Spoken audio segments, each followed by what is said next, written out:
하늘에서 온 복된 소식이라는 말씀으로 성민교회 양은화 목사님께서 말씀 선포하시겠습니다. 우리에게 주신 하나님의 말씀은 누가복음 2장 8절에서 14절까지의 말씀입니다.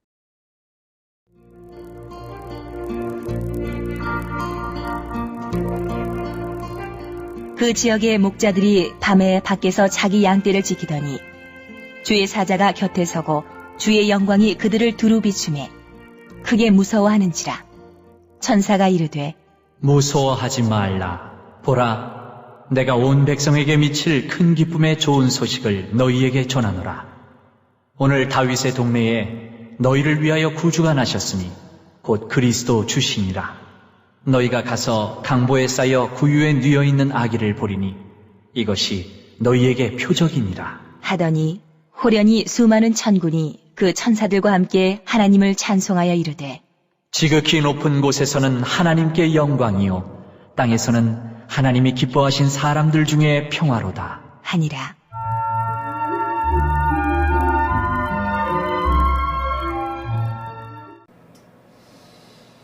그를 믿는 자마다 영생을 얻게 하려 하심이니라 했습니다.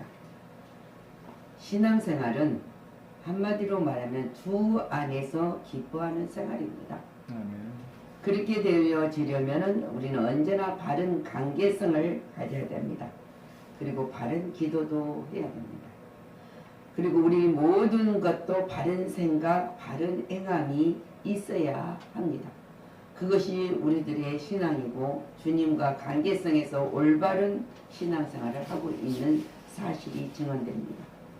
오늘 이 말씀을 통해서 우리가 다시 한번 새김질합니다. 이 놀라운 역사를 우리는 어떻게 체험을 할 것인가. 창세 이후로 그리스도의 탄생만큼 놀라운 출생은 없었습니다. 그것은 하나님께서 사람이 되셔서 이 땅에 낮고 낮은 이 땅에 오셨다는 그 사실은 정말 놀라운 기적일 수밖에 없습니다. 놀라운 일입니다. 그런데 우리는 얼마만큼 놀라우냐, 얼마만큼 놀라움을 갖느냐 생각을 하겠느냐. 근데 어떻게 오셨습니까? 낮고 천한 인간의 모습으로 오셨다는 그 사실은 정말 기적입니다. 그리고 우리에게는 놀라운 말할 수 없는 기쁨이다 그랬습니다. 오늘 우리가 7절 말씀을 보면은 첫 아들을 낳아 강보를 싸서 구유에 넣었으니 이는 여관에 있을 곳이 없음이라라 이렇게 말합니다. 가난한 자의 가정에 가난한 자로 태어난 것은 하나님이 우리를 어떻게 사랑하느냐에 있어요. 그래서 8절을 보면은 목자들이 밤에 밖에서 자기 양떼를 지키더니 그랬어요. 이 목자들은 양떼를 지키는 자지 양떼의 주인이 따로 있단 말입니다. 근데 지키는 자인데 밤에 자기 양떼를 지킨다. 밤은 지키려면은 잠을 안 자야 되잖아요. 그리고 이 양떼를 지키기 위해서는 왜 지킵니까? 무서운 짐승들이 와서 혹시 양떼를 잡아갈까? 또 도적이 와서 양떼를 잡아갈까? 그렇기 때문에 이 사람들은 근무는 양떼를 지키는 것이 의무이기 때문에 밤새도록 지키는 거예요. 양떼를 지키더니 근데 이때 놀라운 역사가 일어났지 않습니까? 이 목자들은 유대 사회에서는 비천한 비류에 속해요. 부자들은 아니고 정말 이 양떼를 지킨다는 목동들은 그렇게 풍요로운 직업이 아니었다는 것이죠. 그런데도 그들이 예수님의 탄생 소식을 제일 먼저 전해 들었은 것을 볼 수 있습니다.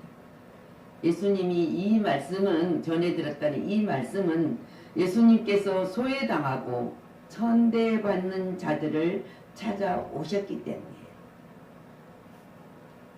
또한 자기 말을 자기 맡은 일에 열심히 하고 지니고 있는 행하는 자들에게 찾아온다. 게으른 자들에게는 찾아오지 않아요. 자기 본분을 다하고 있는 자들에게 하나님의 일도 맡긴다는 사실입니다. 그래서 우리는 열심히 일을 했고 또 이들은 정직하게 이 양떼를 지켰다는 거예요.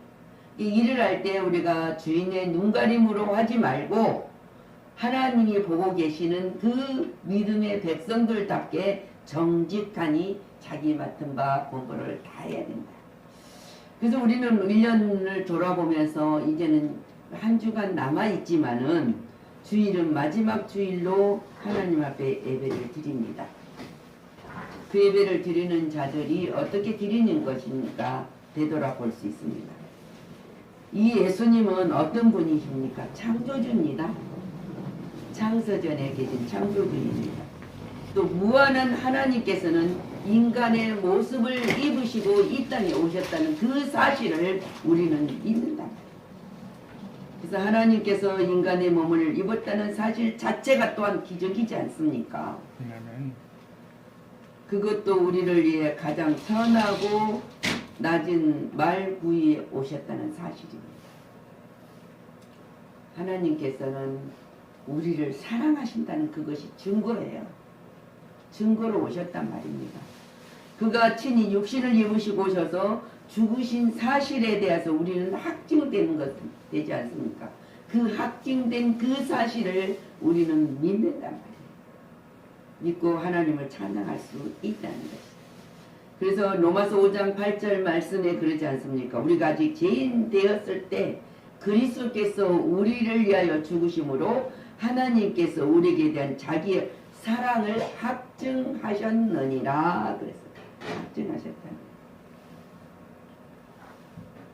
진정한 기쁨의 소식은 어떤 소식입니까? 우리가 아가서 1장 4절 보면은 왕이 나를 그의 방으로 이끌려 들이시며 너를 나를 인도하라.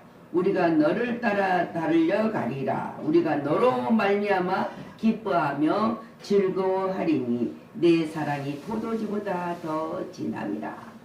지금 이건 아가서는 솔로몬과 스라비 여인의 사건, 사랑의 사건입니다. 근데 하나님이 솔로몬이 사랑이 포도주보다 달콤하다는 거예요. 그러니까 포도주가 달콤하며 기쁨을 준다는 것이잖아요. 우리에게. 하나님의 사랑은 우리가 세상에 어떤 것 맛있고 즐겁고 정말 누릴 수 있는 그것보다 더 아름답고 사랑이다는 거예요. 그런데 이 사랑받는 자들을 처녀들이 너를 사랑함이 마땅하니라. 모든 사람들이 우리를 사랑하는 것이 마땅하니라. 하나님이 사랑하는 예수님이 우리를 사랑하기 위해서 이 땅에 오셨기 때문이에요. 그래서 이사야 35장 2절 말씀에도 보면은 무성하게 피어 기쁜 노래를 즐거워하며 레바논의 영감과 갈멜과 사론의 아름다움을 얻을 것이니라. 그래서 그것들이 여호와의 영광 곧 우리 하나님의 아름다움을 보리로다. 그래서 우리에게 하나님이 약속한 모든 것들을 봅니다.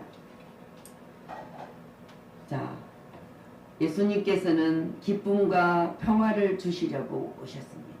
아멘. 주의 탄생은 온 인류에게 큰 기쁨의 소식일 수밖에 없습니다. 믿는 자에게는 기쁨의 소식이지만은 믿지 않는 자들에게는 이게 얼마만큼 기쁨이 올 수 있는가 말입니다. 우리가 모든 사람이 기쁘다 구주 오셨네 하고 예수님 탄생을 축하합니다. 그렇게 현수막을 거느졌지만 그 거는 것이 중요하니라. 기쁘다 하는 그 예수님의 기쁨을 자기 마음속에 새겨야 된다. 믿어야 된다는 거예요. 그래야 평화를 주시는 그 평화를 누릴 수 있다는 사실입니다. 오늘 10절 말씀 보라 내가 온 백성에 미칠 큰 기쁨의 좋은 소식을 너희에게 전하노라 그랬잖아요. 전하노라. 천사들은 주님의 탄생을 큰 기쁜 소식이라고 전하고 있어요. 큰 기쁜 소식. 그냥 기쁜 소식이 아니라 큰 기쁜 소식이라.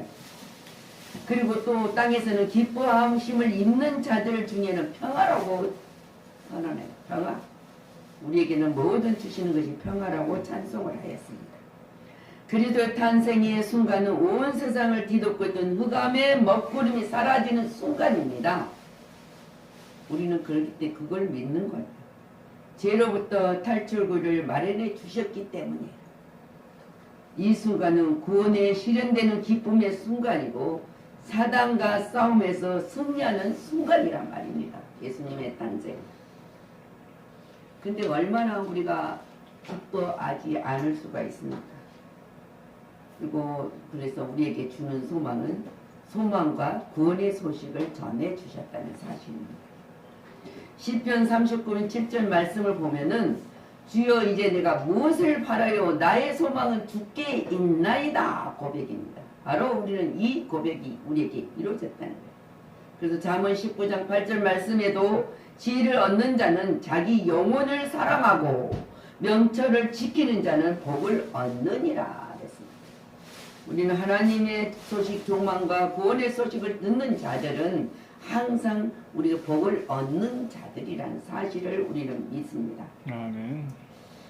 그러기 위해서는 이 예수님은 또 오신 목적이 하나님께 영광을 돌리러 오셨습니다. 영광을 돌리러 오셨다. 14절 말씀에 지극히 높은 곳에는 하나님께 영광이요 땅에서는 하나님이 기뻐하신 사람들 중에 평화로다. 하나님이 기뻐하시는 자들이 평화를 얻는다는 거예요. 그리스도께서 이 땅에 강림하셨습니다.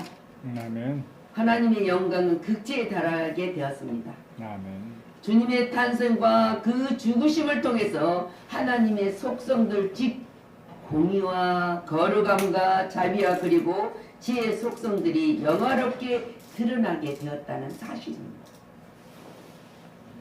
그리스도께서 구속의 사역을 통하지 아니하고서는 하나님께 영광을 돌릴 수가 없는 것입니다.